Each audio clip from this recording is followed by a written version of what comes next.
पहाड़ों में शिक्षा का नया अध्याय लिखने का दावा, भव्य भवन, बड़े बड़े मंच और विकास की लंबी बातें। लेकिन क्या सच में छात्रों की मुश्किलें खत्म हुई हैं या चमकते भवन के पीछे अब भी छिपी है जमीनी हकीकत? पौड़ी गढ़वाल के सतपुतली स्थित सैरासैंण में नवनिर्मित राजकीय महाविद्यालय भवन का भव्य लोकार्पण किया गया। कार्यक्रम में केंद्रीय मंत्री सतपाल महाराज, शिक्षा मंत्री डॉक्टर धन सिंह रावत मौजूद रहे। सरकार ने इसे पर्वतीय क्षेत्र में उच्च शिक्षा को नई दिशा देने वाला बड़ा कदम बताया। मंच से दावा किया गया कि अब पहाड़ की बेटियों और युवाओं को पढ़ाई के लिए शहर की ओर पलायन नहीं करना पड़ेगा। नई शिक्षा नीति के तहत आधुनिक क्लासरूम, लैब और डिजिटल सुविधाओं की बात भी कही गई, लेकिन तस्वीर का दूसरा पहलू कुछ और ही कहानी बयां कर रहा है। छात्रों का कहना है कि नया कॉलेज भवन बाजार से काफी दूर बना हुआ है। वहां तक पहुंचने के लिए कोई परिवहन सुविधा नहीं है। मजबूरी में जंगल के रास्ते पैदल जाना पड़ता है, जहां जंगली जानवरों का खतरा हर वक्त बना रहता है।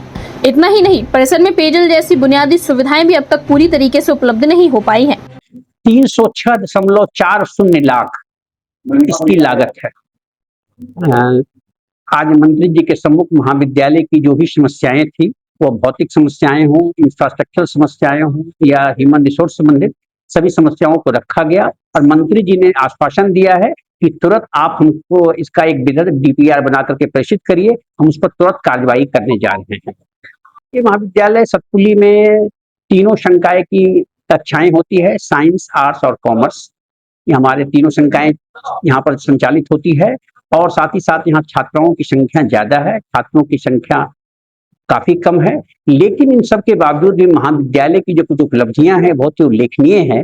अभी अखिल भारतीय बौद्ध ज्ञान परीक्षा हुई थी। इस कॉलेज में आने से कोई फायदा नहीं है, क्योंकि काफी बच्चों के लिए बहुत दूर हो गया है। काफी बच्चे बहुत दूर दूर से आते हैं, उनका 100 से 200 तक का किराया लग जाता है। खास करके जब ज्यादातर लड़कियां ही आती हैं, उनकी सेफ्टी को भी काफी प्रॉब्लम होती है। और आजकल के यहाँ जंगल का रास्ता है, तो काफी जंगली जानवरों का भी डर रहता है। इस वजह से काफी बच्चे आ नहीं पाते, जैसे हम ही नहीं आ पाते हैं। हमें ऐसा हो जाता है कि हम इतनी दूर कैसे आए, रोज रोज कोई नहीं आ सकता है।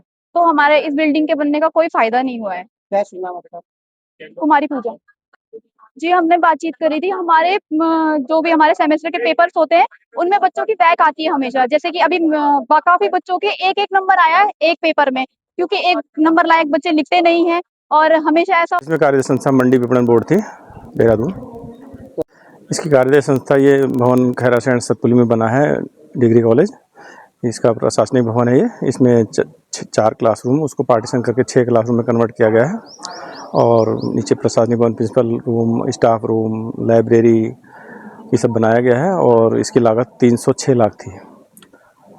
जगह जगह टाइम पे इसकी सैम्पलिंग कराई गई, चेकिंग भी कराई गई है और टेस्टिंग भी कराई गई है बिल्डिंग की, तो जो कि ठीक साबित निकली है। यहाँ मेन समस्या पानी की है। पानी एक्चुअली नहीं मिल पाता यहाँ पे। और पानी की अगर समस्या दूर हो जाए तो काफ़ी, पानी ना होने की वजह से काम करने में भी दिक्कत आई, देर भी लगी है।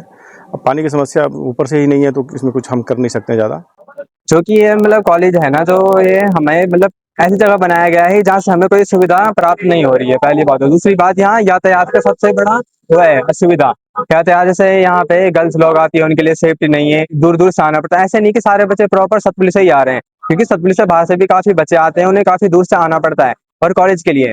तो क्या बोलते हैं, हमें बस यही चाहिए सरकार से कि प्रशासन से हमें यही मांग है कि इस कॉलेज के यातायात का साधन किया जाए, कोई बस लगाई जाए जिससे मतलब सबको सुविधा प्राप्त हो। हाँ जी, हाँ जी। हमने पेयजल के लिए दिया, उन्होंने मतलब हमें आश्वासन दिया है कि वो हमें सारी सुविधाएं प्राप्त करवाएंगे। अब देखते हैं बाकी। आज यहाँ राजकीय महाविद्यालय का खैरासैंण के अंदर लोकार्पण हुआ है। बड़ी प्रसन्नता की बात है और सभी बड़े यहाँ पर उत्साहित हैं और उनकी समस्याओं का निदान हो रहा है।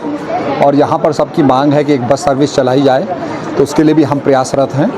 और इसके साथ साथ थोड़ा पानी की भी किल्लत है, उसका भी समाधान होगा।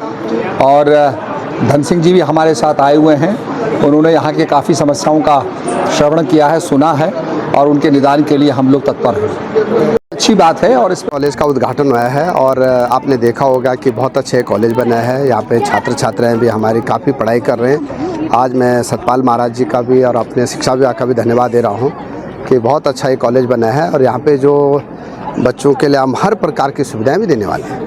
देखिए, अब छात्रों की संख्या तो जैसे बच्चे आएंगे वैसे पढ़ेंगे, तो लेकिन हम हर ब्लॉक में डिग्री कॉलेज खोल रहे हैं और मुझे बड़ी खुशी है कि अब गरीब बच्चों के लिए जो है हर ब्लॉक में डिग्री कॉलेज खोलेंगे। आपकी जिम्मेदारी सबसे ज़्यादा देखिए, जिम्मेदारी बंगाल में बहुत ऐतिहासिक निर्णय वहाँ के आए हैं और वहाँ की जनता को हम धन्यवाद देना चाहता हूँ। मैं भी वहाँ पे चुनाव में था और बहुत अच्छा परिणाम वहाँ के रहे हैं। नाम विश्वनाथ खाली है और मैं आजकल निदेशक के पद पर उच्च शिक्षा में हूँ। मेरा सौभाग्य है कि मैं आज इस बहुत ही ऐतिहासिक कार्यक्रम में मैं यहाँ पे उपस्थित हो पाया। ये ईश्वर की शायद कृपा रही होगी कि सतपाल महाराज जी, हमारे धन सिंह रावत जी और इस तरह के लोग, और क्योंकि खैरा गाँव आप कह रहे हैं, खैरा के तो त्रिवेंद्र सिंह रावत जी जो हैं वो हैं, तो ये ऐसा एक महाविद्यालय है जहाँ पे वास्तव में प्रतिभा मुझे लगता है कूट कूट के बच्चों में भरी हुई है।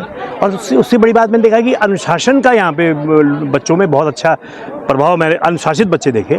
महाविद्यालय की प्राचार्य और प्राध्यापक जो हैं, कुछ प्राध्यापकों को तो मैं जानता भी हूँ, ये कुछ कर्मचारियों को भी जानता हूँ, ये बहुत ही काम करने वाले, कर्मशील और एकदम ईमानदार से काम करने वाले व्यक्ति हैं। तो मैं समझता हूँ कि इन लोगों के रहते हुए मैं समझता हूँ कि महाविद्यालय जो है उत्तरोत्तर प्रगति करेगा। और ये मेरे लिए वास्तव में एक ऐतिहासिक पल है, भावुक पल भी है, क्योंकि कभी त्रिवेंद्र सिंह रावत जी और हम सब शायद कहीं किसी HNB में हम शायद पढ़ते थे, वो जर्नलिज्म कर रहे थे, मैं MA कर रहा था, तो इस तरह से सुभाष थरेडी भी वहाँ पे थे। तो ये एक बड़ा एक गेट टुगेदर मेरे लिए है और बहुत ही एक ऐतिहासिक पल है। यानी एक तरफ आधुनिक शिक्षा के दावे, दूसरी तरफ रोजमर्रा की परेशानियों से जूझते छात्र। अब बड़ा सवाल यही है, क्या सिर्फ भवन बन जाने से शिक्षा व्यवस्था मजबूत हो जाएगी, या फिर असली बदलाव तब होगा जब छात्रों को सुरक्षित रास्ते और बुनियादी सुविधाएं मिलेंगी। यूपी न्यूज़ 9 के लिए पौड़ी गढ़वाल से भगवान सिंह की रिपोर्ट।